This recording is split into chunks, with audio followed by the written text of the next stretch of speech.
어, 반갑습니다. 네. 날씨가 좋고, 화창한 봄날인 것 같네요. 사실 찍는 날은 주말, 금요일이에요. 금요일 오후에 강의실에 앉아가지고, 이렇게 찍고 있어요. 오늘은 6주차 5장 건강보장을 할까 합니다. 사실 제가 이 건강보장 영역을 사실 노인복지 전체 영역에서 가장 힘들어하고 싫어해요. 왜냐하면 내용도 너무 많고 뭐 많은 것까지 괜찮아요. 근데 이게 매년 바뀌어요. 특히 이 보장 영역이 두 가지가 있는데, 하나는 건강보장이 있고 저기 뒷부분 가면 소득보장이 있는데, 뭐 소득보장은 사실상 뭐 변화가 있긴 하지만 그 변화가 급속한 변화는 아니에요. 그러니까 일종의 이제 점진적 변화로 이렇게 보장이 변해 갑니다.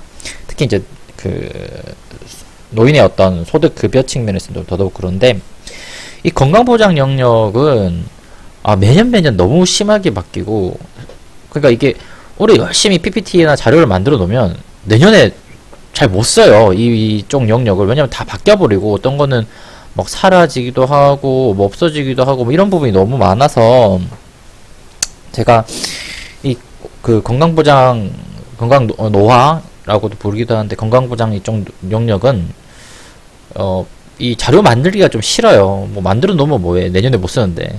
그런 게 너무 심해가지고, 제가 이쪽 파트를 싫어합니다. 사실. 예. 강의하는 사람 입장에서 올해 썼던 내용을 내년에 거의 못 쓴다시피 하는 거를 제일 싫어하죠. 예. 그래서 다른 과목, 뭐 실천론이나 실기로, 뭐 인행사, 뭐 이런 기본 영역 파트는, 사실 이제 우리 기본 파트는 교과서도 그렇고 시험 내용도 그렇고 뭐 전반적으로 변하는 게 잘 없어요. 뭐 통계랑 좀 비슷해요. 통계 과목 같은 것도 뭐 사실 그렇게 잘 안 변하잖아요. 뭐 경제학의 기본 원리 같은 것도 마찬가지, 뭐 행정학, 뭐 경영학도 마찬가지. 기본 베이직 과목은 잘 안 바뀝니다. 10년이 지나든 20년이 지나든. 왜냐면 그게 클래식 고전이기 때문에 바뀌어도 안 되고요, 함부로. 근데 이제 이런 선택 과목류의 어떤 내용들은 매년 바뀌어요. 뭐 거의 매년 바뀌어서 할 때마다 바꿔야 되거든요.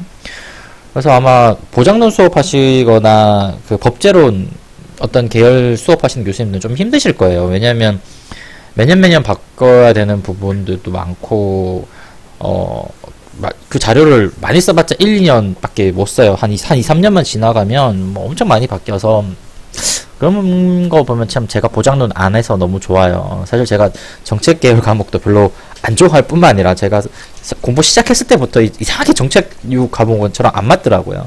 그래서 제가 주로 실천 영역, 행정 영역, 요런 영역 좀 많이 다루는 이유 중에 하나가, 제가 정책 영역을 잘 못할 뿐만 아니라 싫어합니다. 그래서 이쪽을 잘 안 하는 거 여러분들이 이해해 주셨으면 좋겠고요. 얼마나 다행인지 몰라, 내가 이런 영역 잘 안 해서. 근데 그 하기 싫은 와중에 노인복지론 안에서 이 보장 영역이 등장해요. 그래서 제가 할 때마다 만들면서 꿍시렁대면서 만들어요. 또 이거 어떻게 해야 될까, 또 뭐 얼마나 자료를 또 더 차야 될까, 어디 바뀌었을까 막 찾아보는데, 보통 이거 거의 보장 영역 이렇게 보고 만들고 하는데, 뭐 몇 시간에서 길면 뭐 하루 종일 걸릴 때도 있어요. 고민도 하고 어디까지 봐야 되는지도 하니까. 그리고 보통 이런 자료가 국가 통계에서 나오기 때문에 개인이 이게 만들 수는 없습니다. 개인 한 명이 이런 전체적인 자료를 만들 수는 불가능하고요. 국가에서 나오는데, 문제는 뭐 국가에서 나오는 것이 너무 늦게 나오거나, 아니면 뭐 거기서 뭐 잘못된 수치를 좀 발표하게 되면 뭐 저도 똑같이 잘못된 수치를 발표하거나 이렇게 될 수밖에 없죠. 그래서 보통 이런 건강보장 계열, 보장 계열의 자료를 정리하고 나오는 게 얼추 보면 좀 겨울쯤에 좀 많이 나오죠. 국가가 이제 예산 뭐 심의 설정하고 뭐 발표하고, 뭐 그런 국회에서 이제 뭐지, 인준회라고 해야 되나? 모르겠네요. 그걸 받고 할 때까지 좀 시간이 걸려서 보통 겨울 후반쯤 나오죠. 이게 그러니까 그 자료 나올 때까지 좀 기다려야 되고 하는 게 좀 있어요. 전반적으로 제가 이제 보장론에 대한 이야기 잡담 좀 했어요. 지도 빨리 나가야 돼. 오늘 좀 할 게 좀 많아요. PPT 보시면 양이 좀 개발 많다는 거 좀 느껴지시죠? 네. 질병과 장기용, 그러니까 건강 전반적으로 노인 복지의 태반을 차지하는 것이 이 건강 영역이에요. 오늘부터 시작해서 다음 주, 아마 다음 주에서 다음 주까지 하나? 거의 한 3장, 4장 정도는 다 건강 이야기밖에 나오지 않습니다. 다양한 건강 이야기를 이야기할 거예요. 그 중에서 오늘 하는 파트는 이제 그 정책적 영역에서 어떤 이 건강을 어떤 식으로 국가가 관리하고 있는지 복지 측면에서 이런 걸 좀 보려고 해요. 자, 노인 질병 문제가 이제 이거 보시면 급성 질환을 주로 두고 만성 질환이 증가한다. 왜? 너무 쉽죠. 연령이 그 수명이 증가하고 있기 때문에요. 인간 수명이 증가하다 보니까 예전에는 이 병이 발생하기 전에 돌아가셨어요. 근데 이제는 오래 살다 보니까 이 병이 점점점 많이 발생하죠. 뭐 암도 그렇고 치매도 그렇고 뒷부분에 나올 어떤 이야기지만 어떤 낙상이나 이런 문제도 마찬가지기도 하고요. 전반적인 이런 병들이 점점점 늘어나요. 수명이 늘어남에 따라서. 그러니까 지금 노인이 갑자기 이런 병을 얻었다기보다는 예전 노인들도 이런 병을 얻을 수 있는 확률은 아마 똑같았을 거예요. 근데 비슷한 확률이거나 뭐 거의 차이 없는 확률이지만 수명이 늘다 보니까 이 확률이 발생할 수 있는 이런 이벤트가 일어날 수 있는 가능성이 늘어났다는 거죠. 예, 그렇게 좀 봐주시면 좋을 것 같아요. 노인의 어떤 만성질환의 계열들은요. 이거는 뭐 기본적으로 피지컬 헬스, 그러니까 신체 건강뿐만 아니라 정신 건강도 마찬가지예요. 뭐 질병의 양상, 뭐 특성, 뭐 선생님들이 나중에 위에 좀 정리해 준 거 좀 보시면 그냥 읽어보시면 좋겠고요. 이렇게 중요한 것도 이렇게 질병이 늘어나다 보니까 어떤 새로운 사회적 위험이 도출하게 되었어요. 예전에 70년, 80년대를 우리가 돌이켜보면 70년대의 어떤 수명 자체가 뭐 지금처럼 길지 않았으니까 뭐 60 전후? 뭐 70은 안 됐을 거고. 그러니까 당연히 어떤 병이 있었어도 이 병이 오래 안 갔을 거예요. 뭐 1년 아프다가 돌아가시고 뭐 짧으면 3개월, 6개월 아프다 돌아가시고. 그리고 그때는 우리 흔히 말 대가족 시대. 특히 여성의 사회적 진출이 적었기 때문에 가족 안에서의 어떤 돌봄을 할 수 있었던 돌봄 자원이 많았다고요. 근데 지금은 아니죠. 거의 핵가족 시대, 1인 가구 시대를 살아오게 되고 다양한 형태의 가구가 일어나고 이 와중에 질병이 발생하고 질병이 오래 가죠. 10년, 20년도 갑니다. 그렇게 되었을 때 과연 이 가구의 자원만으로서 이런 요양을 노인 돌봄을 버틸 수 있냐, 자원이 존재하냐, 불가능하다는 거예요. 네. 그랬을 때 어떻게 이것은 더 이상 가족의 문제가 아니라 예전에만 하더라도 노인 질병 돌봄은 전부 다 순수히 가족의 문제였어요. 혹은 기껏 해봤자 뭐 친인척 진짜 커봤자 지역사회 문제였는데 더 이상 이것이 이런 문제가 아닌 국가 전체의 문제다. 예. 제가 2007년 8년도에 공부를 시작할 때 그때 막 장기요양보험제도가 막 도입되고 그랬었거든요. 그때 흔히 나왔던 용어가 신사회적 위기, 신사회적 문제, 신사회 문제 이런 말이 많았어요. 요즘은 더 이상 그걸 신사회 문제라고 말도 꺼내진 않습니다. 그냥 너무나 당연스럽게 노인 질병 보험은 사회 문제라고 너무나 인식을 하는데 그때만 하더라도 그런 말을 굉장히 많이 썼었어요. 근데 얼추 한 10년 정도 지나고 나니까 이제는 사람들이 이것을 너무 익숙하게 생각하고 이제 여러분 그 10년 전만 하더라도 한 10여 년 2007년 8년도만 하더라도 여러분들 건강보험에는 장기요양보험이라는 걸 없었죠. 그러니까 거기에 지금은 이제 건강 뒷부분 이제 이야기할 건데 건강보험료 안에 다시 장기요양보험료를 따로 냅니다. 이게 너무 당연한데 예전에는 그런 게 없는 시대가 있었어요. 그게 불과 10년 정도밖에 안 됐다는 거예요.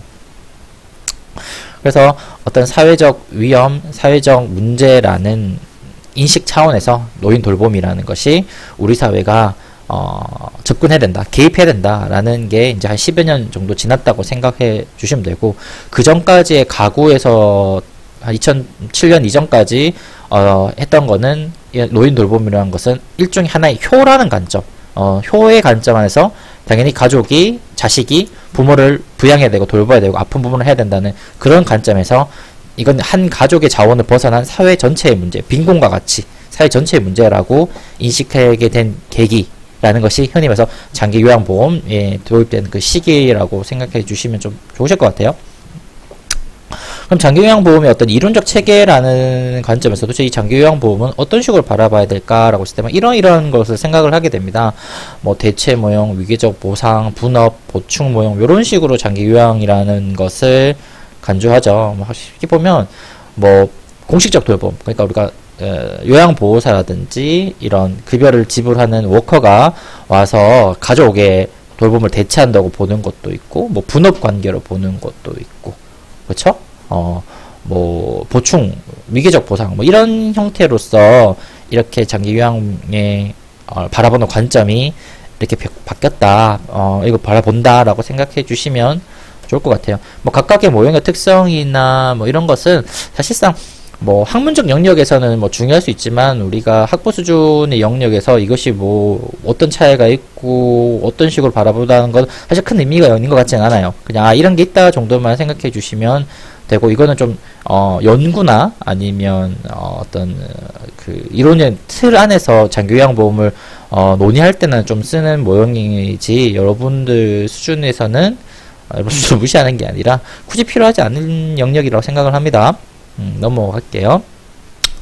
자, 제가 이제 이렇게 왔는데, 제가 이걸 새롭게 만든 게 아니라, 여기에, 건강보험 심사평가원에서 이 자료가 되게 지금 많아요. 여러분들한테 지금 같이 할게요. 이 건강보험이나 장기요양보험 할 때는 가급적 예전 것보다는 이런, 여기 지금 보시면, 조금 더 올려볼까? 많이 안 보이네. 이렇게 건강보험 심사평가원 사이트나 아니면 장기요양 보건복지부, 복지부 이런 사이트를 좀 여러분들이 많이 좀 찾아보실 필요가 있어요. 왜냐하면 특히 교과서는 찍고 나서 몇 년 지난 게 대부분이죠. 아무리 빨라도 1년이 지났어요. 아까 제가 말씀드렸던 것처럼 이런 건강보험이라든지 장기요양 같은 경우는 1년만 지나면 굉장히 많이 바뀝니다. 그러니까 1년 지난 텍스트 자료가 쓸 수가 없을 경우가 되게 많아요.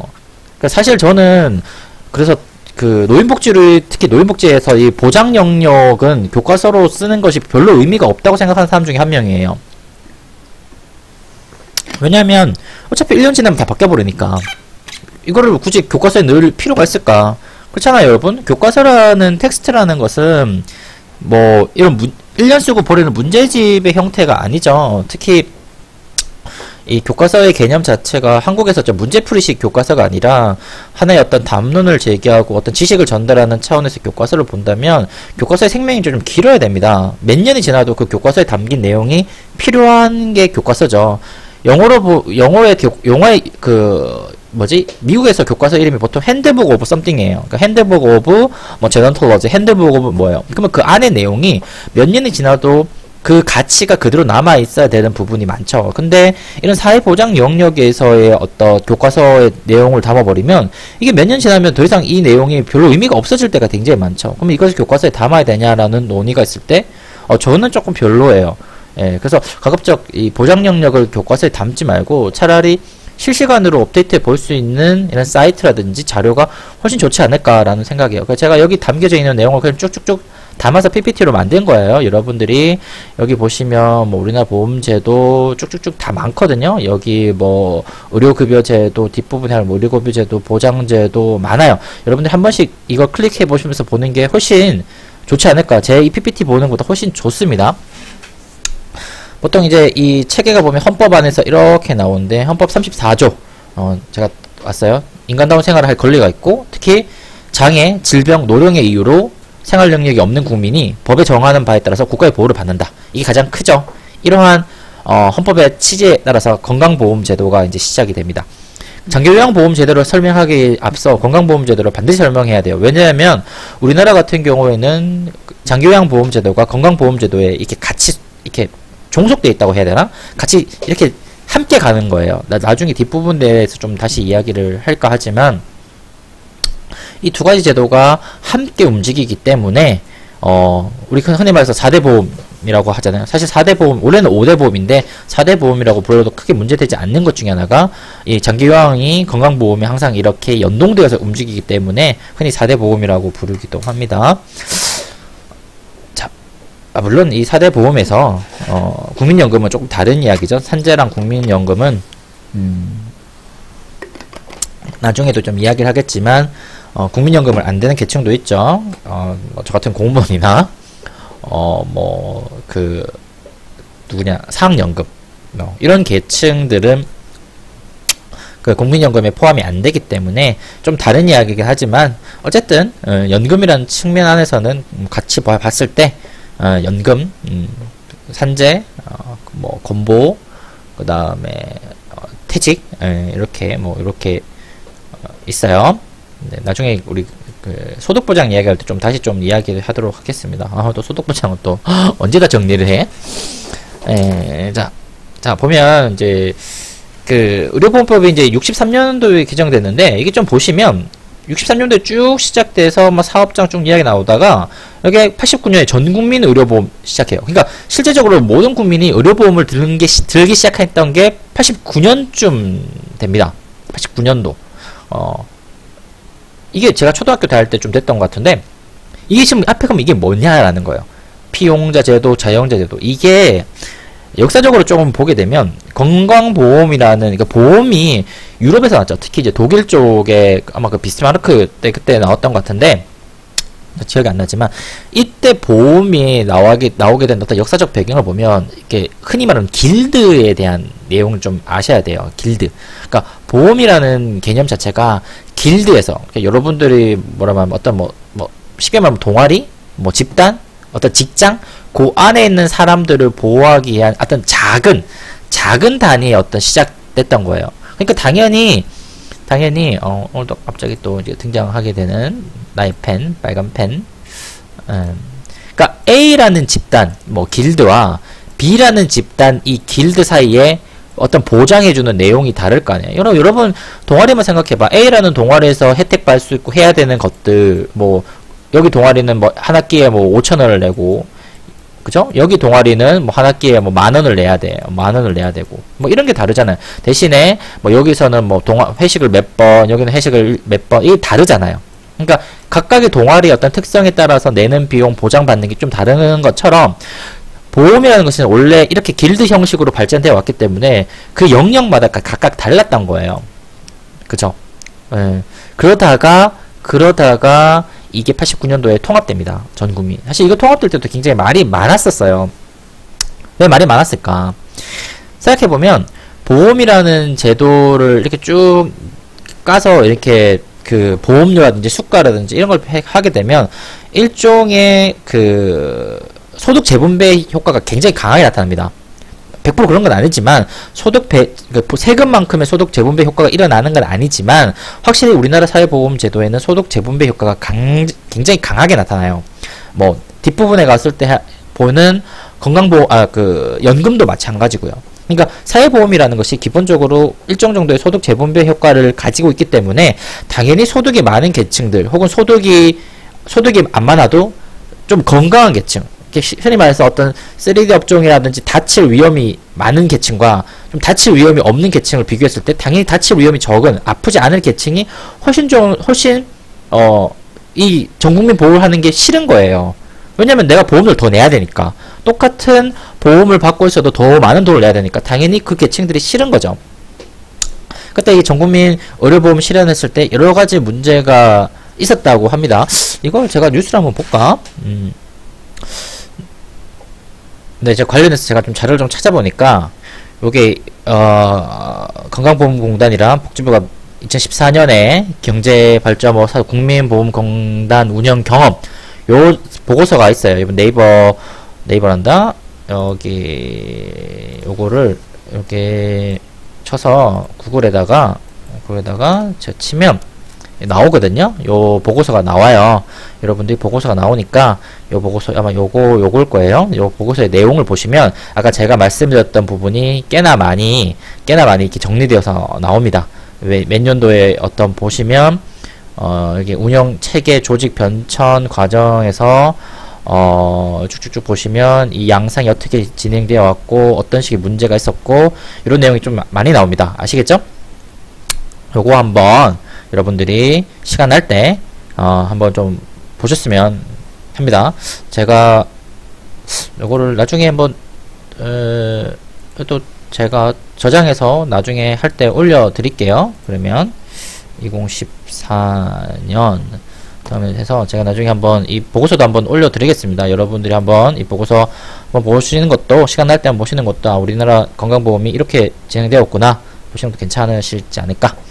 뭐 특징 뭐 이렇게 있고 우리가 보면 가입자 우리가 흔히 우리나라 건강보험을 가족주의 형태를 많이 떼요. 가족주의 뭐냐면 그래서 엄마나 아버지 둘 중에 한 분이 일을 하시고 그의 다른 사람들이 이 보험에 이렇게 같이 연동돼서 가입되어 있는 거예요. 그러니까 배우자라든지 일을 하지 않는 배우자라든지 뭐 일을 하는 배우자라든지 뭐 어떤 배우자 직계 존속은 뭔지 알죠? 위로 엄마 아버지 나의 엄마 아버지 비속 나의 뭐 아들 딸 이렇게 뭐 여기 형제 자매까지 존속과 비속이 이 한 명의 가입자한테 이렇게 매달려 있는 형태로 가죠.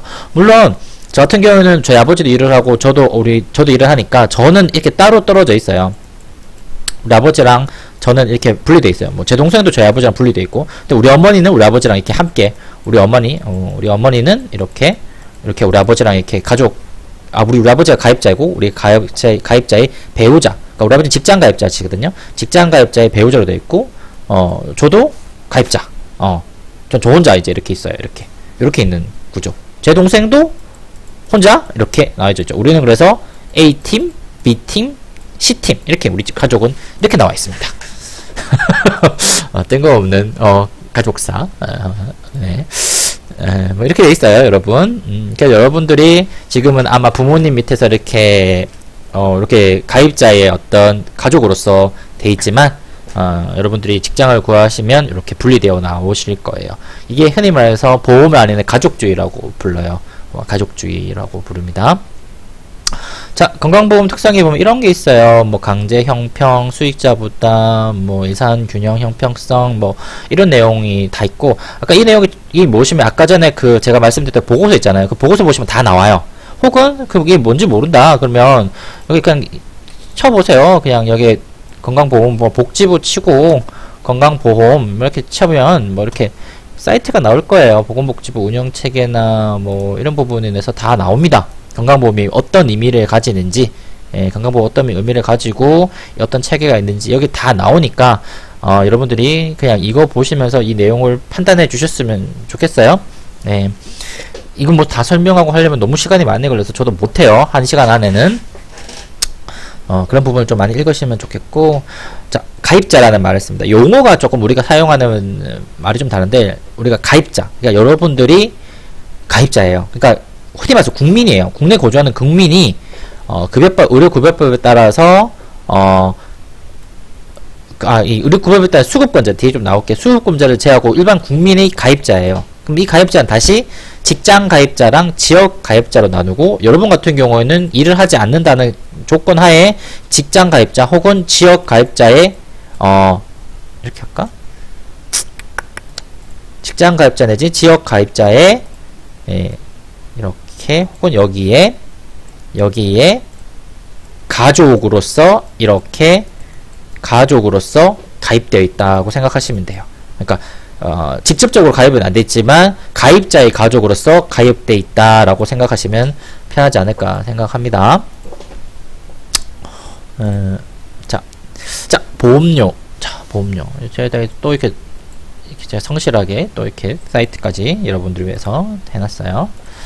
말씀드리지만 교과서보다는 이게 사이트 보는 게 훨씬 좋습니다. 건강보험료 산정이나 이런 방법들 이렇게 쭉쭉쭉 나와 있습니다. 여러분 한번 보시면 좋겠어요. 저 여기서는 간단하게만 이야기를 할게요. 여기 직장 가입자, 지역 가입자 이야기예요. 보통 이제 월 수익의 1000분의 80을 이렇게 보험료로 하고요.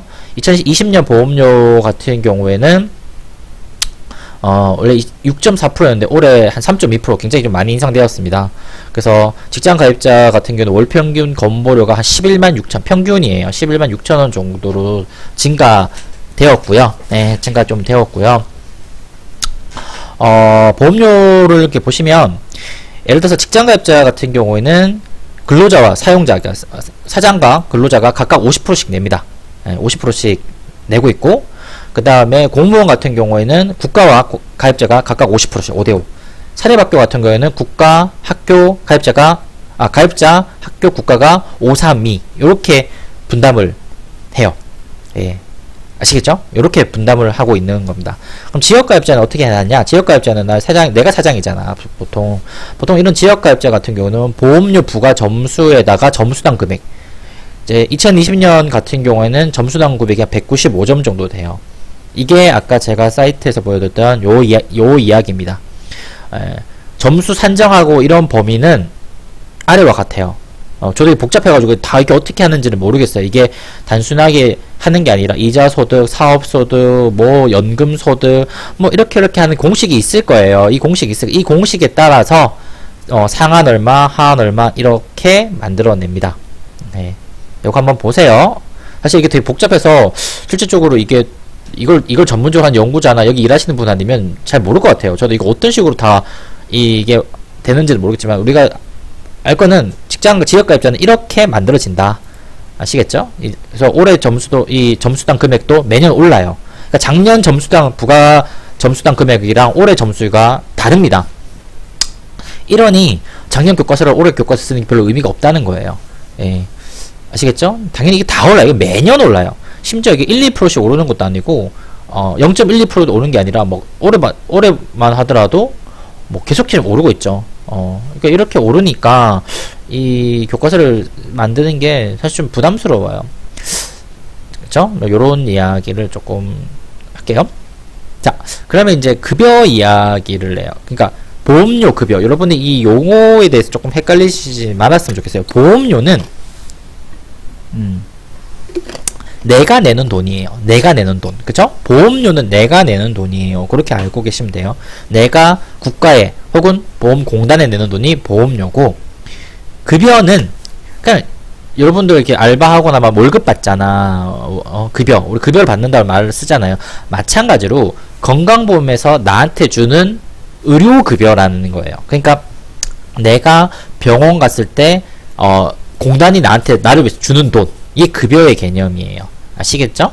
그러니까 급여라는 게 여러분 아르바이트에서 받는 돈도 급여의 어떤 개념이지만 여러분이 이런 받는 것도 급여죠. 이런 의료비를 내가 직접 받는 건 아니에요. 직접 받는 건 아니지만 이렇게 3자 지불 체계로 받죠. 이게 아까 사이트에서 좀 보였나? 약간 요거 보이면 되겠죠. 우리가 이거 흔히 말해서 3자 지불 체계 방식이라고 많이 이야기를 해요. 3자 급여 지급 체계 방식이라고도 이야기도 하고, 이렇게 비슷한 개념이에요. 보시면 내가 가입자 여러분이라고 하면 내가 보험료를 냅니다. 보험료를 내요. 이렇게 보험료를 내죠. 이 보험자라는 말은 공단을 말하는 거예요. 그러니까 여러분은 가입자고 보험공단은 보험자라는 말을 씁니다. 그리고 의사 선생님들 혹은 뒷부분에 나오는 장기요양보험 같은 경우에는 그런 장기요양보험을 제공하는 어떤 기관들은 뭐 의료 공급자 내지 뭐 장기요양보험 서비스 공급자라는 말을 씁니다. 즉 세 가지 용어가 지금 있어요. 여러분들은 가입자, 그 다음에 국가는 보험자, 서비스를 제공하는 사람들은 공급자. 요 세 가지 용어는 좀 확실히 기억해 주셨으면 좋겠어요. 내가 이렇게 보건복지부는 관리감독을 하죠. 내가 이렇게 보험료를 공단에 냅니다. 공단에 내고, 그 다음에 이렇게 보험급여, 여기서 급여를 준다는 것은 실제적으로 나한테 돈을 주는 건 아니에요. 물론 어떤 장기요양 영역에서 현금급여 같은 개념이 있긴 하지만 그건 좀 별개긴 하지만 일반적으로 나한테 돈을 준다는 뜻은 아니에요. 실제 돈은 어떻게 흘러가나? 돈 흘러가는 거를 보여줄게. 내가 여기서 내 돈이 이렇게 들어갑니다. 이거 실제로 원천징수예요. 내가 따로 내는 거 아니에요. 내 월급에서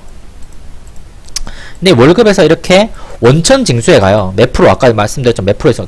내가 먼저 100만원 있다. 그 100만원에서 아까 한 6만원 정도를 그냥 원천징수에서 훅 가져가 버려요. 그쵸?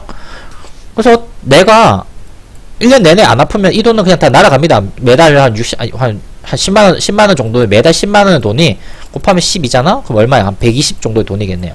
한 120만원 정도의 돈이 그냥 날아갑니다. 내가 안 아프면요.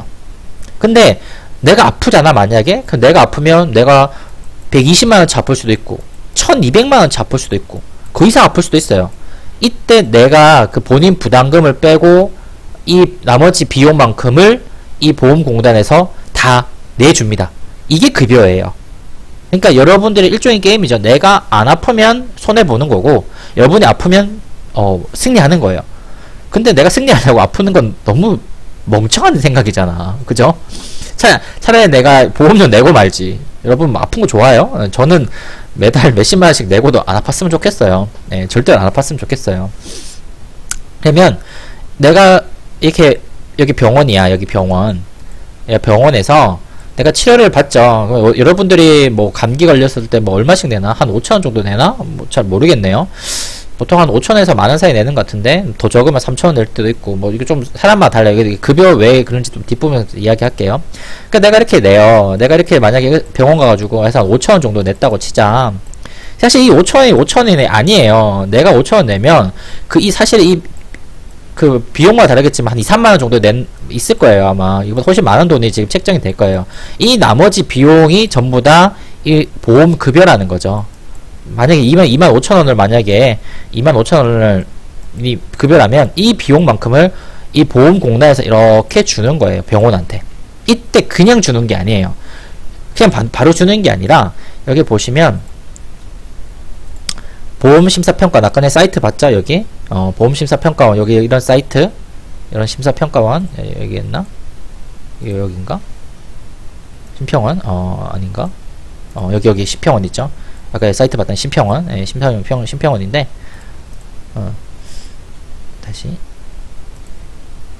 이쪽 좀 맞추겠다. 이 심평원에서 심사를 해요. 그러니까 이게 이 병원에서 보험 비용을 우리가 이 정도 25,000원씩 한 100명 치료했다. 그럼 얼마예요?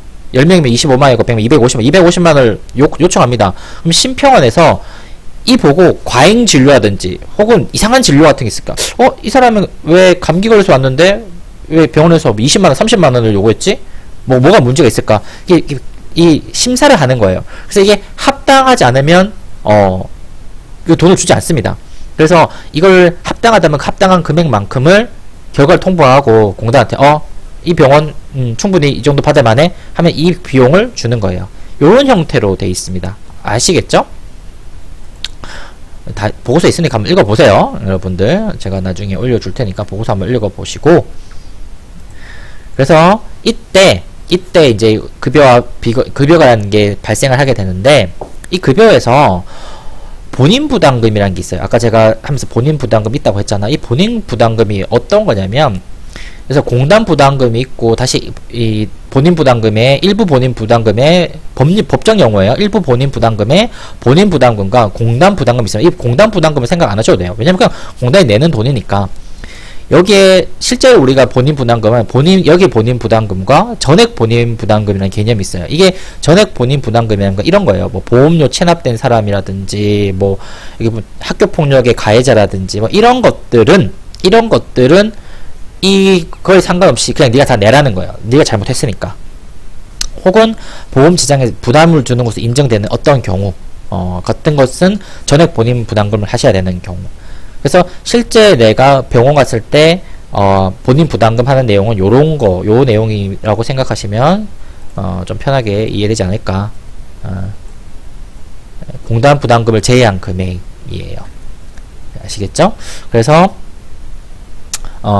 실제 본인 부담금과 여기 비급여. 사실을 보면 우리가 일반적으로는 이제 요런 경우가 많이 없다고 가정을 했을 때 물론 있긴 하겠지만 내가 본인 부담금과 이 비급여를 더한 금액이 나의 실제 진료비라는 뜻입니다. 내 실제 진료비 이렇게 내시면 돼요.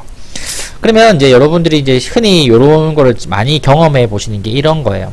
하나 예를 들까? 치과를 갔어요. 치과를 갔을 때 이 뭐 스케일링을 한다고 내가 스케일링 하려고 가려고 치과를 막 가는 거야. 스케일링 하러 가가지고 해요. 그러면 여러분들이 뭐 1년에 한 번 정도 국가가 스케일링 비용을 부담을 하죠. 이제 공단에서 부담을 해주는 건데 이거 말고도 본인이 스케일링 하러 갈 때 추가적으로 내는 돈이 있어요. 스케일링 비용 말고 의사를 방문했을 때 드는 비용, 나의 비용과, 근데 스케일링 하고 나서 뭔가 내가 이빨에 약간 어느 부분에서 뭐 미백을 하던가 아니면 썩은 부분을 미백을 하고 하자 또 좀 미백이 약간 한 개 이빨 정도를 약간 미백을 하고 싶은 거야. 그래서 물어봐요. 내 요 한 개 이빨 정도만, 앞니 요 한 개만 미백을 하고 싶다 했을 때 미백은 비급에 들어갑니다. 그러면 내가 뭐 뷰티 비용으로 들어가죠. 미용 효과로 들어갔을 때 한 개 뭐 미백하는 돈이 10만원이다. 그러면 내가 스케일링하고 이빨 한 개 미백하고 난 총 금액이 뭐 의사 만났을 때 5,000원과 미백금여 10만에서 10만 2천을 내는 거예요. 예, 스케일링 비용은 공단에서 1년에 한 번을 떼주니까 두 번째부터는 돈을 내야 돼요. 6만원 정도인가 아마 5만 5천원인가 좀 병원마다 다르긴 한데 이렇게 내실 거예요. 이렇게. 그래서 나의 어떤 진료비 영수증에서는 이렇게 실제적으로는 나의 본인 부담금과 본인 부담금하고 요 비급여 항목이 주로 이제 나의 내가 실제 내는 돈이고, 영수증 안에서는 공당 부담금 뭐 발생할 수 있는 요런 것까지 포함되어 있다라고 생각해 주시면 여러분이 편할 것 같아요.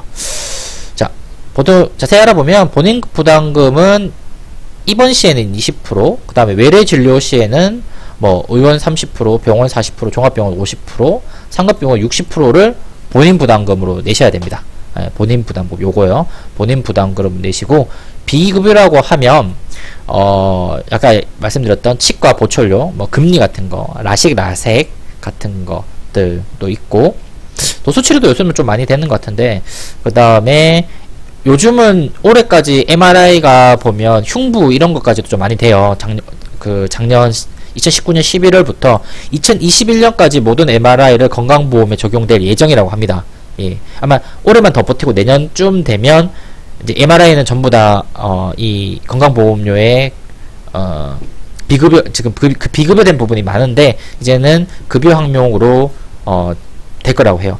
참 이게 우리나라가 되게 좋은 게, 이 MRI가 있고, MRI 밑에 조금 안 좋다기보다는 조금 덜 체크하는 게 이제 CT가 있고, 그 밑에 엑스레이 있잖아요. 그러면 이제 우리가 하이라키로 이제 그려보면 엑스레이 위에 CT, 그 다음에 MRI 이렇게 자기 공명 영상 장치라고 하죠. 있는데 가격 보면 이렇게 올라갈수록 가격이 더 비싸지죠. 빨간색으로 할까? 이렇게 될수록 가격이 비싸요. 점점 비싸지죠. 확실히. 제가 예전에 미국에서 한번 CT를 찍은 적이 있어요. 그 결석 때문에. CT 가격이 그때 제가 찍고 있을 때 진짜 정확하게 기억해요. 얼마 나왔냐면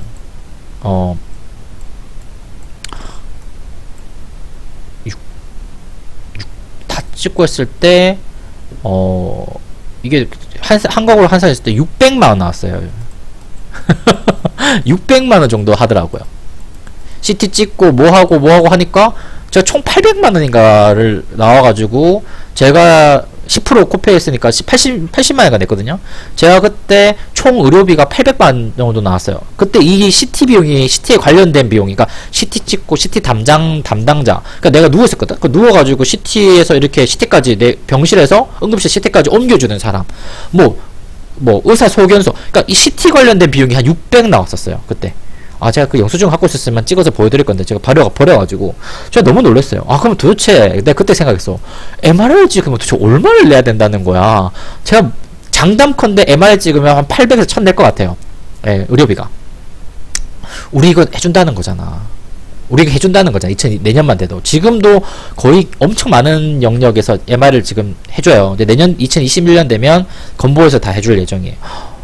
괜찮지 않나요? 예. 제가 지금 이 미국하고 이야기해주면 진짜 괜찮지 않나요? 물론 미국에서도 내 개인 보험이 되게 좋으면 이 MRI 비용이나 CT 비용 같은 거 다 풀 커버를 해줄 수도 있어요. 대신에 우리 아까 전에 봤을 때 달에 한 10몇만 낸다 그랬죠? 그 민간 보험은 정말 제 장담컨대 그거보다 훨씬 비쌀 겁니다. 그냥 비싼 게 아니라 몇 배는 비쌀 거예요. 예, 그 정도 풀 커버리지 되는 건강보험이 있다면 정말 비쌀 거예요. 예, 그런 차원이 다르다. 그러니까 여러분들이 이런 면에서는 진짜 한국을 너무나 사랑해야 되고 좋아하는 나라로 너무 좋지 않을까 저는 생각해요. 급여 이제 봅시다. 이제 급여 있는데, 이 내용에 대해서는 제가 요약만 해놨어요. 요약만 해놨고, 더 자세한 내용은 여기 좀 보셨으면 좋겠어요. 제가 이렇게 해놨는데, 계속 이렇게 사이트를 보시면, 지울게요. 필요 없는 명령. 이렇게 나와 있어요.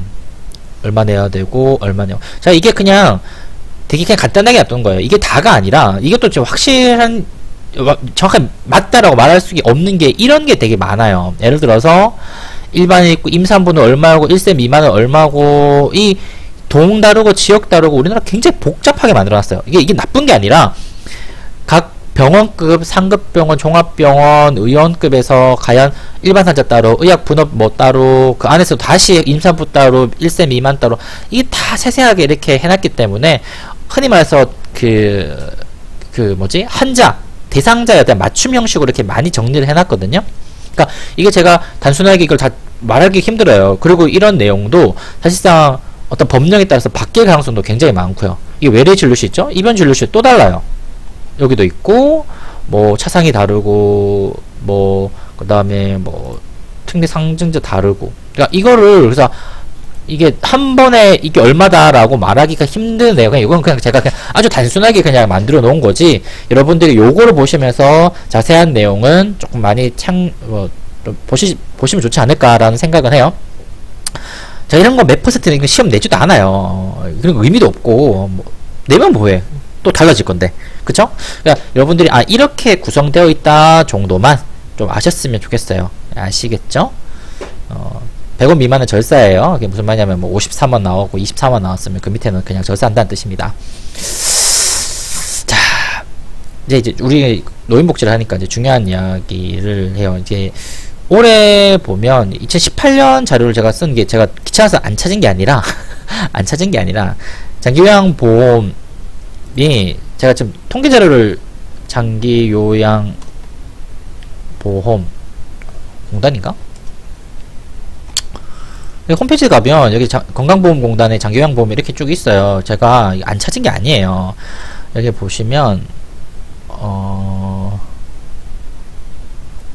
제가 어딨지? 이 소개나 알림 자료실 통계 자료실 들어갔어요. 제가 아까 통계 자료실 들어가서 있는데 여기에 보시면 이게 올라와 잘 있잖아요. 이게 달 기준으로 올라와 있더라고요. 달 기준 몇 달 그래서 통합 기준이 없었어요. 그래서 내가 이게 여기 없으면 이게 심평원에 있지 않나 싶어서 찾았는데 심평원에서 보니까 제가 지금 사이트를 갑자기 색이 안 나가지고 여기에서 제가 뭐 이게 심평원인가? 이게 없어서 여기 주셨나? 여기서 찾았나? 심평원 여기 통계 자료실을 가니까 2019년 자료가 분기별로 아직까지 돼 있고 통합 데이터가 만들어져 있지 않습니다. 18년 진료비 통계만 있어요. 아마 조금씩 더 지나면 이게 7월달이니까 아마 7월 정도쯤에 이 통합 자료가 나오지 않을까 생각해요. 그래서 제가 없어서 못 쓴 거지. 저 이걸 다 보면서 이렇게 통합하기도 그렇잖아요. 심지어 사사분기 나오지도 않았는데. 그러니까 여러분들이 나중에 자료가 나오면 좀 보셨으면 해요. 18년 자료를 보면 요양 비용이 77조, 작년 대비 한 10% 정도 증가했어요. 이게 지금 매년 증가할 거예요. 매년. 아마 이게 몇 년도까지인지 모르겠지만 얼추 계산을 때려보면 그 노인 인구가 계속 증가하는 폭이 어느 시점에서 정체되는 순간이 있거든요. 그 시점까지는 이 폭이 두 자릿수로 계속 증가하지 않을까 생각하고 여기 좀 보세요. 50세에서 59세가 13조, 15조, 23조까지 이렇게 증가해요. 그러니까 연령이 10세 증가할수록 퍼센테이지는 계속 증가하고 있다는 거죠. 그러니까 이런 식으로 지금 계속 증가를 하고 있어요. 물론 이 증가폭은 여기서는 감소를 하게 됩니다. 증가폭을 보게 되면 여기서는 한 대충 한 4, 5% 정도 증가하게 되었고 요 비율에서는 한 1, 2% 정도는 증가하죠. 그러니까 미분을 때려보면 그 증가폭 자체는 기울기 자체는 이렇게 완만하게 감소하고 있습니다. 그죠? 근데 전체적인 증가는 하고 있다는 거예요. 전체적으로 이렇게 계속적으로 증가하고 있는 실정이에요. 왜? 70세 이상의 70세랑 50세가 겪게 되는 질병을 봤을 때 70세의 병이 훨씬 더 강하죠. 더 심각한 질병이 많이 발생하고 암, 뭐 치매 등등등 했을 때 이런 70세 이상의 요양 비용이 급증하고 있다는 것을 여러분 좀 아셨고, 그것 때문에 전체 비용도 함께 증가하고 있는 추세라고 여러분 보시면 돼요. 그리고 이런 추세는 아마 최소한 10년 이상은 가지 않을까라는 게 통계의 어떤 예측입니다. 물론 아닐 수도 있죠. 갑자기 어느 연령대에서 좀 덜 아플 수도 있고 하긴 하지만 그거는 좀 거의 판타지에 가깝고 일반적으로 이렇게 증가하고 있다는 것, 최소한 10년 이상은 이러한 비율로 증가하지 않을까라는 예측을 해봅니다. 뭐 딴 건 아니고 여러분들이 혹시 이제 모를까봐 1차, 2차, 3차 급여기간, 그러니까 이렇게 기준에 정해 놓은 게 이제 1, 2, 3차 그 의료 급여 기간에 따라서 뭐 비용 산정이나 조금 달라요. 여기 보시면 약국도 1차예요. 그리고 이제 보통 2차, 3차를 기준하는 게 500석, 30에서 500상, 그 500병상 미만의 종합병원. 보통 우리가 2차 병원 하면 부산의 남구에서는 2차 병원이 없어요. 그러니까 흔히 말하는 3차 병원은 대학병원, 그러니까 우리 흔히 말 대학병원이라고 부르잖아. 뭐 동아대, 부산대, 고신대 이런 병원들에서 3차 급여 기간이 500병상 이상의. 글쎄요, 이 부산에서 이 세 개 말고, 그러니까 인제대병원도 500상 이상일 거예요. 아마 3차 기간일 건데, 보통 지금 2차 의료기관이 부산의 대표적인 경우에는 부산의료원, 예, 부산의료원 있죠? 저기 어디 있지? 사직 가는 게 있나? 부산, 저거 어디죠? 잠깐만. 부산의료원인가? 예, 부산광역시 의료원이, 여기 있죠? 연제구에 있는 여기 맞죠? 여기가 이제 대표적인, 제가 알기로는 2차 기관으로 알고 있습니다. 요즘 코로나 이로 인해서 굉장히 한 번씩 자주 나오는 그 의료원이에요. 아마 여러분 문자나 이런 게 받으면 부산 의료원이 좀 많이 나오죠. 여기가 아마 그 2차지 않을까라는, 지금 제가 이제 옛날에 봤을 때 2차였거든요. 모르겠습니다. 이게 더 커져가지고 3차 의료인가? 요즘 달라졌나? 볼까? 잘 모르겠네요. 뉴스에 나오나?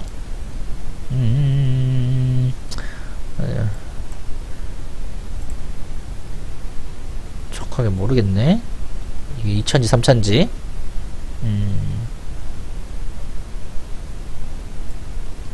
그쵸? 이게 부산 의료원 같은 2차, 부산 의료원 2차 맞습니다. 예, 아직까지 2차 맞는 것 같아요. 2018년 기준으로는 2차 맞지 않을까 생각합니다. 자, 이렇게 500상 이상일 때 이제 3차 보통 병원이라고 해요. 자, 뭐 이런 거 한번 여러보셨으면 좋겠고, 이제 의료급여, 이제 의료급여라는 것은 생활이 어려운 저소득층을 대상으로 건보에서 서비스를 해주는, 그러니까 공공부조예요. 일종의 국기초 제도랑 거의 흡사한 공공부조 제도라고 합니다. 그러니까 의무부양자가 없고 나를 이렇게 부양해주는 사람이 없거나 있어도 부양 능력이 없으신 분들을 이제 해주는 거고, 중위소득 한 40%까지 이제 확대가 되었다고 합니다. 여기 보시면 의료급여도 1종 수급권자랑 2종 수급권자가 조금 나눠져요. 이제 2종 같은 경우에는 뭐 기초생활보장, 그 다음에 1종 수급권자가 아니신 분, 그리고 1종 수급권자는 의료급여 수급자, 뭐 앞에 이러신 분들이 돼요. 뭐 물론 국가유공자라든지 뭐 이러신 분들도 일정 이상의 급여 가 되었을 때는 여긴 아니겠지만 일단 의료급여가 이렇게 되어 있습니다. 예. 여기 보시면 앞에서 나와 있는 요런 것들 보시면 될 거예요. 아까 제가 사이트에서도 여기 보면 의료급여 제도 이렇게 나와 있죠. 뭐 심평원의 의료급여 제도 이렇게 나와 있어요. 똑같은 나와 있으니까 그 의료 절차라든지 이런 부분은 여러분들 좀 읽어보시고 하면 더 좋지 않을까. 제가 그냥 저 PPT도 정리만 해놓은 거라서 돼 있습니다. 아시겠죠? 이거 보시면 돼요. 뭐 어렵지 않습니다. 전반적인 내용 똑같아요. 그래서 의료급여 같은 경우에는 이게 부담금 같은 경우는 조금씩 달라요. 1종이랑 2종이 전반적으로 해놓으면 보통 1종 수급권자 같은 경우에는 2번 같은 경우는 부담금이 없고 그 다음에 2종은 좀 있어요. 반면에 외래 부담금은 이렇게 나와 있고 조금씩 좀 더 비싸죠. 좀 비싸죠. 2종 수급권자가. 그러니까 왜냐면 2종 수급권자가 조금 더 어떤 신의 말씀 여유가 있기 때문에 이렇게 만들어 놓은 체계입니다. 앞에 내용을 정리해 놓은 거예요. 옆에서 이 내용을 좀 정리해 놓은 거니까 여러분들이 모르실 때 이 사이트 보시고 조금 더 정보를 습득하시면 좋지 않을까. 자, 장기요양보험제도예요. 장기요양보험제도. 이게 있으면 이제 건강보험 이제 어추했고 장기요양보험제도를 좀 이야기를 해보자고요. 장기요양보험제는 이런 겁니다. 보통 고령이나 혼자 하기 어려운 이들에게 이런 일상 서비스를 제공해서 뭐 안정을 들어주는, 즉 가족의 부담을 들어주는 목적이 굉장히 커요. 이런 장기요양보험제도는 물론 대상자의 어떤 서비스를 제공하는 목적도 굉장히 크지만 가족의 어떤 휴식, 그걸 영어로 리스파이트라고 하는데 리스피트 서비스라고 하기도 하는데 요런 것들이 좀 크죠. 뒷부분은 좀 계속 이야기를 하겠습니다. 이 부분은 다시 한번 여러분들 한번 읽어보세요. 이렇게 전반적으로 운영돼 있다. 16년도 6.6%인데 지금 훨씬 많이 올랐어요. 계속 이 뒷부분은 아직 업데이트를 안 했나봐 얘들이. 근데 전반적인 큰 틀은 같습니다. 여기 보시면 올해 건보료가 건강보험료가 2020년에는 10.25까지 인상이 되었어요. 그러니까 10% 정도까지 인상이 되었고 이게 건보료다. 건보료에 원래 8.51%를 내는 건데 건보료에서 10.25까지 인상이 되었습니다. 그러니까 한 2,200원 정도 올랐거든요. 평균 2,200원 정도 오른 한 달에 아까 건보료가 한 11만 얼마 정도가 있잖아요. 그게 장기요양보험제도는 거기서 한 10% 정도쯤 되니까 만 얼마 정도 지금 발생하게 되었습니다. 장기요양보험제도는 사실 2016년부터 이제 적자 발생해서 2019년 같은 경우는 지금 7천억 정도의 적자를 예상하고 있고 이것은 계속 늘어날 겁니다. 한 5년에서 10년 더 늘어나면 아마 1조를 돌파하지 않을까라는 예측을 지금 다 하고 있는데 아까 제가 말씀드렸던 것처럼 고령화 사회고 노인 인구가 늘어나다 보니까 이것은 그냥 단기적으로 늘어나는 비용이에요. 자세히 볼게요. 현황을 조금 제가 현황 자료를 제가 만든 건 아니고 이게 올해 2020년도 이제 건보에서 만든 자료가 있어요. 잠시만요. 보여드릴게요. 저는 요약해온 자료인데 여기 보시면 보건복지부에서 이제 그 배포 자료, 그러니까 보도 자료 이제 나왔어요. 2020년 요양 비용 2.29 쭉쭉쭉 이렇게 쭉 나와 있거든요. 이 자료 제가 그냥 정리해 둔 자료예요. 쭉 전반적인 자료를 제가 정리해 둔 건데 뭐 필요한 부분, 어디 부분 뭐 있는 자료라서 제가 이 자료랑 몇몇 자료 이 자료랑 그 다음에 이 보도 자료 이런 전반적인 내용 담은 이 자료를 나중에 수업할 때 LMS에 같이 올려드리도록 하겠습니다. 올려드리도록 하고 지금 여기서 따온 거는 제가 이게 봤을 때 요건 좀 필수적으로 여러분 아셔야 된다라는 중요한 내용들 조금 제가 좀 정리해 놓은 거예요. 그래서 이거 새로운 자료가 아니라 복지부에서 나온 자료를 다시 정리해놨다 생각하시면 좀 좋을 것 같아요. 자, 장기 요양률 보험 보면 2008년도에 한 4% 정도 냈어요. 4% 냈던 게 점점 증가해서 이제는 올해 드디어 두 자릿수 10%를 이제 넘게 내고 있습니다. 그 다음에 건강보험료에서는 한 5% 정도 내던 걸 이제 6.67% 정도, 건강보험료율은 이제 이렇게 증가하고 있고요. 아까 했던 이야기예요. 소득 대비 보험료율도 계속 좀 올라가고 있죠. 그 다음에 일일 급여 비용을 보면 이제 종류가 좀 많아요. 이제 예를 들어서 아까 뒷부분에 제가 1등급에서 5등급 다시 이야기 해드릴 건데, 보통 장기요양보험은 이렇게 등급을 나눠요. 1등에서 5등급 나누고, 이 등급 외 AB 영역이 있어요. 이 등급 외 AB 영역은 나중에 뒷부분에 가서 다른 강에서 노인 서비스 할 때 좀 다시 이야기를 해드리겠습니다. 시설급여도 이제 이렇게 조금씩 많이 올라왔고요. 작년에 그 공동생활 가정 이런 것도 주거급여 할 때 다시 좀 이야기를 할게요. 요양시설 할 때. 지금은 이거 다 할 수 없고 시간도 오늘 안 남아서 이런 이야기는 좀 뒷부분에 가서 하겠습니다. 그 다음에 급여 한도도 이렇게 증가를 했어요. 등급별 급여 한도액, 이용 한도액이에요. 내가 얼마만큼 쓸 수 있다. 뒤에 다시 설명을 해드리겠습니다. 그러니까 실제로 말해서 내가 1등급을 만약에 1등급이라는 게 그만큼 몸이 안 좋으시다는 이야기예요. 내가 모시는 어르신이나 부모나 할아버지, 할머니가 혹은 가족이 1등급만큼 진짜 많이 아프시다. 거의 병상에서 일어나지도 못할 정도면 1등급을 받고, 이 1등급이 되었을 때 이 정도만큼의 급여를 쓸 수 있다라고 해 놓는 거예요. 천천히 볼게요. 보험료는 어느 정도 된다라고 봤을 때 2020년 예상 보험료가 이제 한 11,000 얼마 정도 좀 나오고, 11,000 얼마 정도 나오고, 아까 2,200원 정도가 증가했다고 드렸죠? 장기요양보험이. 그 다음에 이게 분위별로 달라요. 이게 보통 우리가 이렇게 소득분위가 이렇게 증가하고 있잖아요. 1분위부터 10분위까지 증가했을 때 10분위 같은 경우에는 소득분위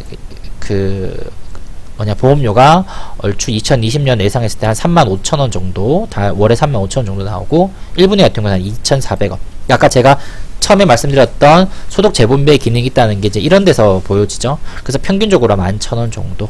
그래서 실제적으로 11,273원을 내는 분위는 없어요. 여기 보면. 그죠? 이게 평균의 함정이라고.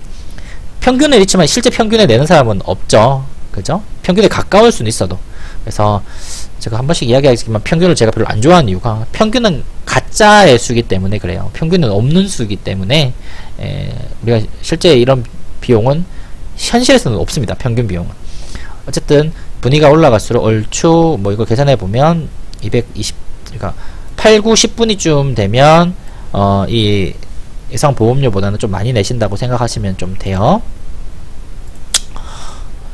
그 다음, 자, 우리나라 장기요양보험의 어떤 전반적인 역사나 이런 걸, 이게 조금 시간마다 좀 많이 달라져서 제가 이 전반적인 자료를 다 못 구해가지고 2017년 자료를 좀 썼습니다. 좀 이해해 주셨으면 좋겠고요.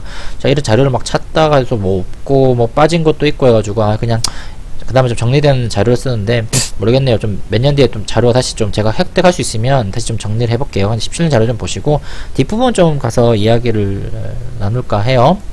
자, 소득 분위별로 이제 다시 나타났어요. 소득 분위별로 비슷한 자료인데 보험료가 이렇게 산정이 되고요. 보험료 산정이 되고 인정 세대수가 이 정도쯤 나옵니다. 그러니까 대충 이 장기요양보험의 보시면 이게 전체 세대수가 이제 한 2,500만 세대쯤 나오고요. 2,500만 세대쯤 나오고 이걸 이제 10분으로 나눈 게 이제 흔히 말하는 10분이죠. 그 다음에 그 세대수별로 나오는 부가 금액이 이 정도쯤 되고, 그만큼 급여비, 보험공단이 주는 급여비가 이렇게 평균적으로 이렇게 산출되어 나옵니다. 그 다음에 인정자라는 것은 흔히 말해서 이제 집안에 아프신 어르신이나 그런 환자가 계신 세대가 한 57만 정도 세대쯤 되고, 그 세대당 이 정도 보험료가 부과되고 급여비가 이 정도 나온다 라고 생각하시면 돼요. 이거는 사실 이제 모수죠. 전체 세대수당 이렇게 되는 거고, 우리가 실제로 봐야 되는 건 요게 실제로는 더 중요하죠. 요 영역이. 전체 장기요양보 현황을 보면, 이제 2018년 현황을 보면, 전체 인구가 이제 우리가 한 5,200만 명 되는데, 노인 인구가 한 14% 정도, 우리가 이제 고령 살고 있잖아요. 한 760만 정도의 인구가, 좀 있으면 우리가 초고령 사회로 들어갈 건데, 우리가 흔히 이제 760만 명 정도의 노인 인구를 가지고 있고, 그 다음 여기서 이제 그 수급자 수가 한 67만 명 정도라고 이제 2018년 자료니까 지금은 더 늘었겠죠, 당연히. 예, 67만 명 정도가 이렇게 잡혀져 있습니다. 수치를 보시면 아시겠지만 전체 노인의 한 8% 정도는 10명 중에 뭐 1명 조금 안 되는 꼴, 10명 중에 1명 조금 안 되는 꼴로 0.8명 정도 꼴로 이러한 장기요양보험의 이런 혜택을 받고 계신다고 생각하고, 그 말은 10명 중에 0.8명 꼴로 아프시다고 생각하시면 좀 돼요. 어떤 게 되었든 간에 신체가 되었든 정신이 되었든 이런 게 좀 되고 있다라고 생각하시면 좀 쉽게 이해가 되지 않을까라는 생각을 합니다. 전체적으로 볼게요. 2008년도에 이제 보통 제도 도입 당시보다 지금 한 3배 정도 좀 늘었다고 합니다. 3배 정도. 그러니까 한 200만, 20만 정도의 인구가 이제 67만 명 정도로 늘어났고, 인구 대비 그때 한 4% 정도에서 지금 8% 정도 좀 늘어났다고 합니다. 물론 이거는 10년 정도 지나서 인구의 뭐라고 할까, 연령이 증가해서 이렇게 증가하는 경우도 있고요. 혹은 그 전까지는 어떤 가족 돌봄이 강해가지고 이런 서비스를 이용 안 하다가 지금 시간이 점점점 가면서 가족들이 그런 거에 대해서 큰 부담 없이 이용해서도 그럴 수 있어요. 그러니까 이때쯤만 하더라도 어떤 부모님이나 할머니 할아버지를 가족에서 돌보지 않고 사회에 어떤 맡기는 걸 약간 터부시하는, 그러니까 비판의 어떤 비난의 대상이 되는 경우도 좀 꽤 있었습니다. 근데 요즘 들어서는 그게 굉장히 보편화돼서 이렇게 많이 이용을 하고 계신다고 생각하시면 좀 좋을 것 같고, 시초 통계는 이렇게 돼 있어요. 전반적인 내용은 아까 제가 보여드렸던 보건복지부 내용이 다 들어있는 내용입니다. 아시겠죠?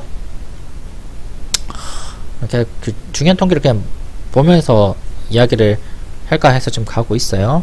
이게 아까 옆에서 보시면 이런 거 보시잖아요. 이거 말고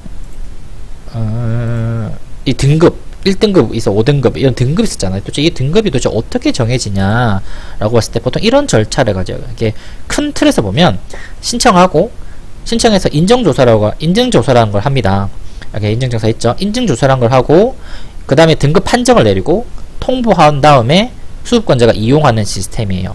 그래서 다시 보면 신청하고 나서 내가 우리 집에 어르신이 좀 안 좋으시니까 도움을 주세요 그러면 방문이 옵니다. 방문할 때 뭐 간호사, 사회복지사 등으로 구성된 직원이 와서 이 검진표에서 인정표를 이렇게 조사를 해요. 이렇게 한 52항목 정도 되는데 이 점수를 매깁니다. 이게 뭐가 되고 안 되고 아주 세밀한 절차에 따라서 50항목을 해서 점수를 내고 이 점수를 갖고 등급 판정을 내려요. 그러면 아까 여기 좀 밑에 보시겠지만 이렇게 등급 판정을 내립니다. 몇 점 이상이 됐을 때 95점 이상은 1등급, 75점 이상과 95점 사이는 2등급, 3등급, 4등급.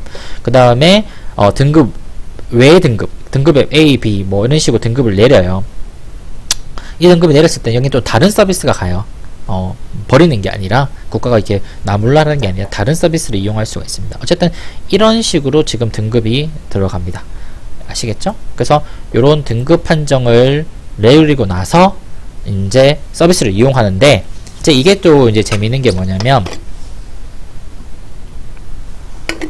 예전 같았으면 이렇게 등급 판정을 내리고 나서 그냥 국가가 아무 업체를 지정해서 이 업체에서 당신 집에서 갈 겁니다 라고 뭐 이렇게 했겠지. 뭐 보면 있으면 이 등급 판정을 받았어요. 그래서 3등급을 받았다고 치자. 예전 같았으면 국가가 A라는 기관을 정해서 야 너희 A가 이분들한테 뭐 한 달에 몇 시간 이렇게 뭐 해드려 원하는 서비스 이렇게 그렇게 끝났을 거예요. 아마도. 근데 세상이 이제 많이 바뀌어서 E한테 선택권을 줍니다. 선택권.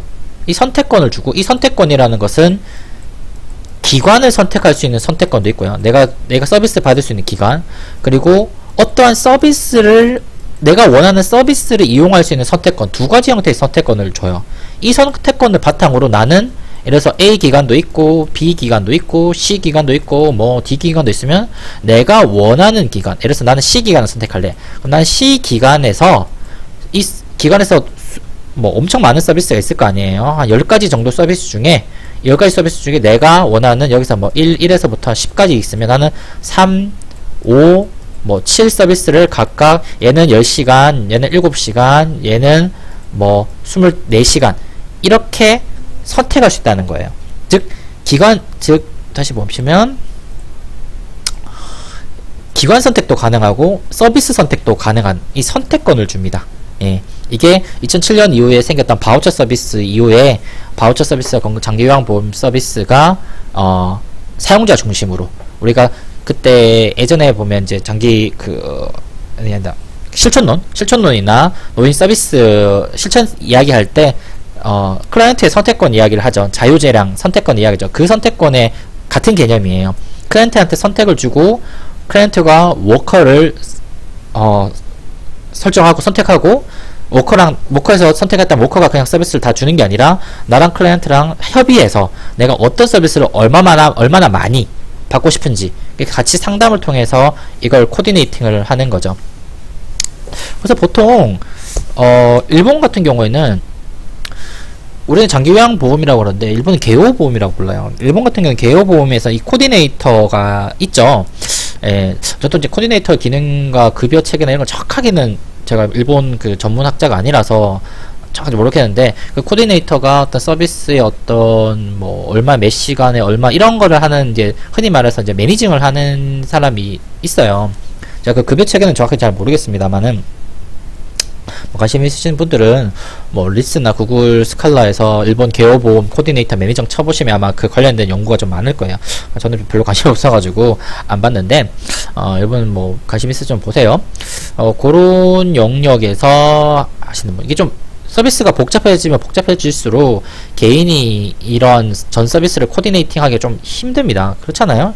여러분들도 뭐 그렇잖아. 그런 화장품 매장이라든지 아니면 뭐 어떤 전자제품 같은 거 사러 갈 때 거기 하시는 분들 매장 직원들 있잖아요. 그 직원들하고 이렇게 상담하면서 이렇게 정하잖아요. 뭐 이거는 뭐가 좋고 뭐가 좋고 이거 듣고 나한테 맞는 거 선택하는 것처럼 어떤 돌봄 서비스 자체도 이렇게 굉장히 복잡한 영역으로 나가다 보면 이 잘 모르시는 분들이 다 하기 좀 힘듭니다. 예. 이건 절차적인 이야기고 여러분 한번 읽어보시면 좋겠고 같은 이야기예요. 여러분 여기 들어가 보시면 또 자세히 나와 있습니다.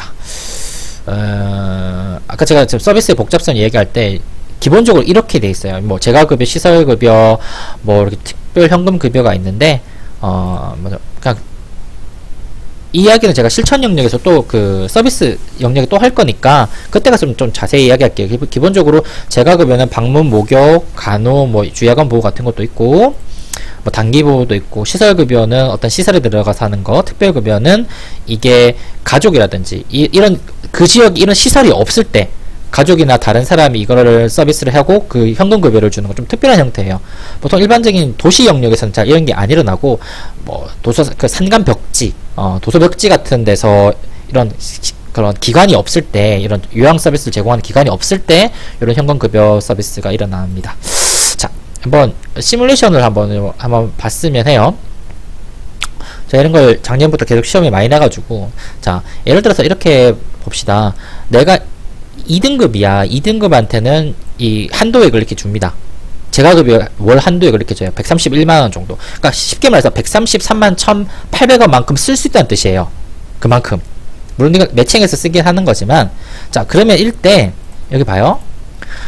요양시설은 수가가 이 정도 나오고, 공동생활도 수가가 나오고, 이것보다 좀 중요한 건 이거예요. 주야간 보호도 이렇게 나오는 거예요. 주야간 보호, 단기 보호. 자, 예를 들어 봅시다. 내가 우리 집에 2등급 받았어요. 2020년도 2등급 약간 131만 에요. 그러면 내가 여기서 시뮬레이션입니다. 133만 1,800원이야. 그죠? 이게 내가 받은 돈이라고. 국가가 나한테 주는 돈이에요. 보험료에서. 그러면 내가 이런 서비스를, 여러가지 서비스를 다 이용하고 싶은 거야. 그쵸? 그러면 만약에 내가 나는 딴 거 다 필요 없이 방문, 목욕만, 나는 내가 다 할 수 있으니까 목욕만 좀 필요했으면서 가정에 와서 이 목욕만 했으면 좋겠다고 생각을 할 수 있을 거예요. 그죠? 그러면 67,150원이에요. 한 번 하는데. 그리고 나는 이거 할 때마다 본인 분담금 이만큼 내요. 그러면 계산을 때려보자고. 그러면, 그래서 계산을, 아까 얼마였어요? 나한테 주는 돈. 나누기, 얼마야? 방문, 목욕, 가정 내에서 하는 거 2020년 67,150원이죠. 67,150원을 때리면 얼마다? 약 19회 정도, 19번을 할 수 있다는 뜻이에요. 19회 정도, 한 달에 19번을 내가 할 수 있어요. 대신에 본인 부담금은 얼마냐? 10073 19회죠? 10073 곱하기 19회는 얼마다?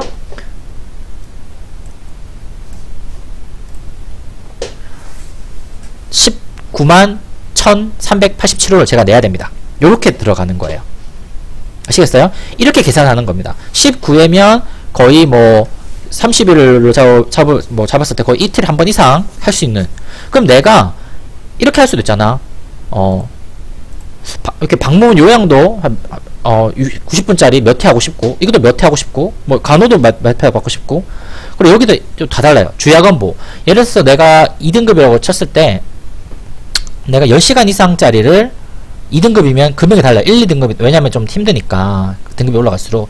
내가 10시간짜리를 2등급이면 59,610원이에요 59,610원. 그럼 다시 계산을 때려버리면 나누기 10시간짜리를 59,600, 2등급이잖아. 59,610원 59,610원 때리면 나는 약 22회 정도를, 10시간짜리 22회 정도를 이용할 수 있고, 그 다음에 내 보는 부담금이 얼마다? 8,942원 22회 여기 보면 다시 여기 보시면 이게 10시간짜리 요거잖아요. 2등급 20년 수가는 8,942원. 그러면 8,942원 곱하기 22회, 그러면 이 정도 돈을 내가 본인 부담금으로 내야 된다는 뜻이에요. 아시겠죠? 제가 만약에 문제를 내면 작년까지 이런 식으로 문제를 냈어요. 뭐 영수 할아버지가 뭐 2등급을 판정을 받으셨다 올해. 근데 뭐 6시간 이상은 몇 회, 몇 회, 이걸 몇 회 했을 때 뭐 총 이용 가능 시간, 뭐 횟수, 뭐 본인 부담금은 얼마. 제가 이런 식으로 문제를 냈습니다. 아시겠어요? 그러니까 여러분들이 이거는 되게 필요해요. 이거는 사실 수학도 아니고 그냥 산수예요, 산수. 계산기 갖고 누구나 할 수 있는 산수 영역이기 때문에 왜냐면 이게 실제로 언제든지 여러분 가족에 이런 문제가 발생할 수 있고, 그때 내가 국가를 통해서 얼마 정도의 금액을 산정받고, 내가 어떤 식으로 코디네이터랑 기관에서 이 코디네이터와 이러한, 사실 우리나라 코디네이터는 없지만 보통 매니저나 감독, 요양 서비스 기관의 어떤 대표자라든지 아니면 할 수 있는 누구는 있겠죠. 그런 서비스 하시는 분과 이야기를 나누면서 서비스를 어떻게 하겠다. 예를 들어서 나는 한 달에 최소한 4회 이상의 기간으로 가정 내에서 방문이 목욕이 필요하다. 그 다음에 방문 간호도 1회 필요하고, 그 다음에 방문 요양도 몇 시간, 2시간, 최소한 2시간짜리, 몇 회 필요하고. 여러분 그런 질문 들죠. 만약에 내가 이 돈을 다 썼어. 이만큼을 다 썼어. 그러면 이거 못하냐? 그렇진 않아요. 만약에 여러분이 이걸 다 쓴다 손치더라도 여러분 비용을 내시면 돼요. 그 기관하고 협약을 해서, 제가 그냥 제 돈을 더 내겠다. 제 비용에서 더 내고 싶다. 얼마 더 내느냐? 그러면 이렇게 비슷하게 해서 100만원, 200만원 더 내면 자기 비용을 부담하시면 얼마든지 더 사용할 수 있습니다. 꼭 이것만 사용할 수 있는 뜻은 아니에요. 이거는 국가가 정해주는 비용을 말하는 거고요. 여러분 치과 생각하면 그래요. 여러분 치과 생각해서 가셔서 스케일링도 받지만 미백도 하고 싶으면 미백도 하시고, 교정하고 싶으면 교정도 하시고, 하시잖아요. 마찬가지로 요양 서비스 똑같아요. 내가 일정 영역 요양을 더 받고 싶다. 그럼 자기 돈 내시면 돼요. 얼마든지 자기 돈 내셔가지고 서비스를 이용하실 수가 있다는 거. 아시겠죠? 오늘 좀 내용이 많아서 말이 좀 길어지는데, 그래서 이 시설급여 같은 거, 그 다음에 복지용구도 빌려줘요. 복지용구 같은 경우에는 앞에서 이러한 내용이 있고, 구입하는 방식이 있고, 대여해요. 어떤 것은 대여하고 어떤 건 구입하는데, 이런 것들이에요. 물론 이거 조금씩 바뀔 수도 있어요. 또 시간에 따라서 서비스 따라서 매년 바뀌니까 이런 게 조금 대여가 다르지만, 아마 작년까지만 이게 똑같은 거라서 아마 안 바뀌었을 것 같긴 한데, 혹시나 바뀌었으면 그거 보시면 될 것 같고, 전동 침대 같은 거 요즘은 이제 뭐 그런 침대 회사에서도 이렇게 올라가고 뭐 공유 선전한 거 보면 막 올라가죠. 뭐 이런 것도 대여되고 아마 그건 모르겠어요. 그런 시중에 파는 회사의 제품을 똑같이 이용할 수 있는지는 모르겠지만 보통 이런 살 수 있는 제품과 대여하는 제품이 구분되어 있다 정도를 좀 보시면 되지 않을까 생각해요. 다음에 뭐 부담금 요렇게 있고 어쨌든 이렇습니다 여러분. 전반적인 쭉 내용을 우리가 한번 훑어봤어요. 내용이 좀 많죠. 다른 어떤 것보다도 내용이 좀 굉장히 많을 거예요. 근데 이게 많을 수밖에 없는 이유가 한 가지 제도가 아니라 사실은 두 가지 제도, 건강보험이랑 요양보호 두 가지 제도를 다 논의해야 되고 그 안에서 현황이라든지 체계라든지 사실 이 전반적인 더 자세한 내용은 그 정책론이라든지 보장론에서도 많이 다룰 거예요. 사실 제가 오늘 다뤘던 내용은 사실 노인 건강 보장 이것만 갖고도 사실 한 학기 분량이에요. 예. 다른 학교에서 그 사회복지과를 보시면 노인 정책이라든지 아니면 노인 보장 건강 정책을 따로 빼서 어떤 학교 자체의 어떤 수업으로 하는 학교도 꽤 많습니다. 근데 저희가 학교 커리큘럼 사정상 그렇게는 못하고 노인 건강, 노인 복지 영역에서 이렇게 잠시 보장이랑 건강만 조금 다루고 있어요. 조금 아쉽게 생각을 하는데, 그래도 이 정도만 아셔도 여러분들이 일반 수준에서, 우리나라 건강보험 정책의 어떤 구성이라든지, 장기요양보험의 어떤 틀, 운영 체계 정도는 기본적인 지식은 제가 전달해 드리지 않았을까 생각하고, 더 자세한 지식은 제가 이 PPT랑 더불어서 아까 제가 말씀드렸던 보건복지부 자료, 그 다음에 건강보험공단 보고서, 요런 걸 같이 넣어 드릴게요. 그래, 여러분들 그걸 보시면서 조금 더 풍부한 지식을 좀 쌓아주시면 어떨까라는 생각이 듭니다. 아시겠죠? 네, 오늘 수업, 따라와 주셔서 감사하고, 항상 건강하시기를, 바랍니다. 네, 그럼 수업 여기까지 하고 다음 시간에 또 보기로 해요. 그럼 안녕.